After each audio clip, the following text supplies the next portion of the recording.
So in our top thread, I am using a glide thread. I really like glide thread for doing any kind of free motion work on my sewing machine.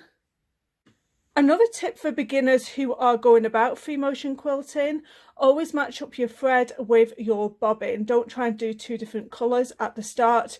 Just make it easier on yourself and make sure that the top thread and the bobbin thread are the same thread and colour. I have my open toe foot on for free motion quilting work. And while we're here, let's thread that needle with that automatic threader. There we go, all threaded. Now I'm going to take this arm off because we want to drop the feed dogs, and the feed dogs are at the back of the machine, so I'm just going to take this off. I've moved the machine around and you see this switch here. Well, this is what drops your feed dog, so I'm just going to move this to the other side and they would automatically drop down. My soprano came with this awesome quilting extension table, so I'm going to put that onto my sewing machine. So as you can see, this gives me a lot more extra space in order to do my free motion quilting work now. A couple of weeks ago I showed you how to make this crumb quilt block, and I made it modern just by doing this little square right in the centre. And this week I'm going to show you how to do a stipple stitch, and I thought it'd be great to show you how a stipple stitch pops out the work that you create. So obviously I'm doing this just on a quilt block. You'll be doing this on a whole quilt. So let's get to it. Whenever we create any free motion quilting work or any sort of quilting in general, we create a quilt sandwich. So that will be your top layer. For this, it's my crumb quilt block, the batting layer, and then we have a backing piece. And you put them all one on top of one another like this. And if you want to know how to create a quilt from start to finish, I have lots and lots of videos on that on my YouTube channel. So last week I showed you how to do a meander. This week I'm going to show you how to do a stipple stitch. First thing I'm going to do is I'm going to go around this crumb quilt block here, and I'm just going to do a stitch in the ditch. And if you want to know how to do a stitch in a ditch, have a look at my YouTube channel because I show you how to do that in another video. I will link all of the videos that I'm referring to in that description box down below for your reference. So in last week's video, I showed you how to do a meander. So the difference between a meander and a stipple is that your stipple is going to be much smaller than your meander.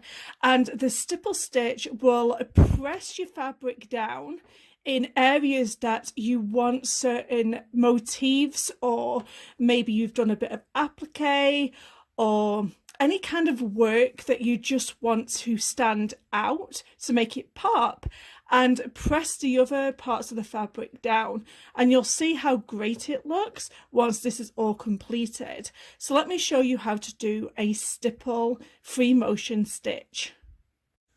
So remember last week I said keep your hands down flat like this. Don't kind of grab onto the fabric like this like some people do. You have a lot more control of the fabric when you keep your hands like this. And we are going to work in a little bit of an area. So we're just going to do a meander that's really, really small. So remember that river that I was talking about? You're going to pretend that you're like a little river and you're going to wind through on the fabric. So let's go and you can see how it works as I'm doing it.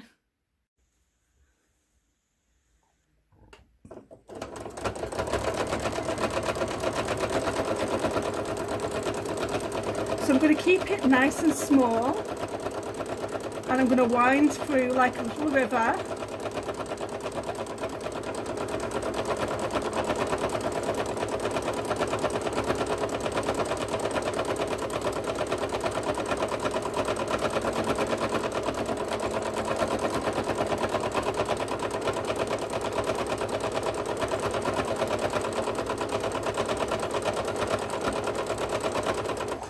Can you see how I'm going nice and slow, and I'm just guiding the fabric around, just winding and meandering, and I'm going really small. And actually a stipple stitch is probably easier than a meander, if I'm honest, and it would be a great one to start off on when you're free motion quilting. And don't forget that you can pivot that fabric. So if you're struggling going in one direction, you can start pivoting around. And let's just continue on. And you can watch me just do a little bit of free motion stipple work.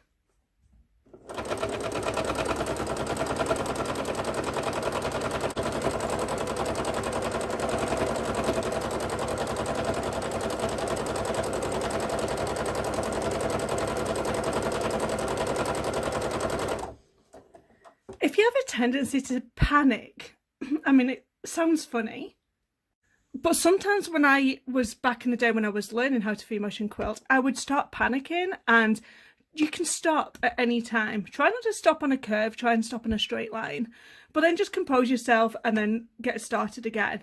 Also loosen up, try and loosen your shoulders up, make sure that your hands are flat and relaxed, and you are going to get so much better work from your free motion quilting. If you find that you're getting eyelashes around curves, that means that you're going too fast around the curves, so make sure that you go a bit more slowly. Try and go on different speed settings to find a speed setting that suits your free motion quilting work, because what I do on my free motion quilting is going to be different to what you do in your free motion quilting. So try different settings. I honestly think that a stipple stitch is probably one of the easiest free motion quilting stitches that you could start with. So give it a go. And if you have any questions, I want you to leave them in the comment box down below. So just stick around with me and let's have a look what this looks like once it's all complete.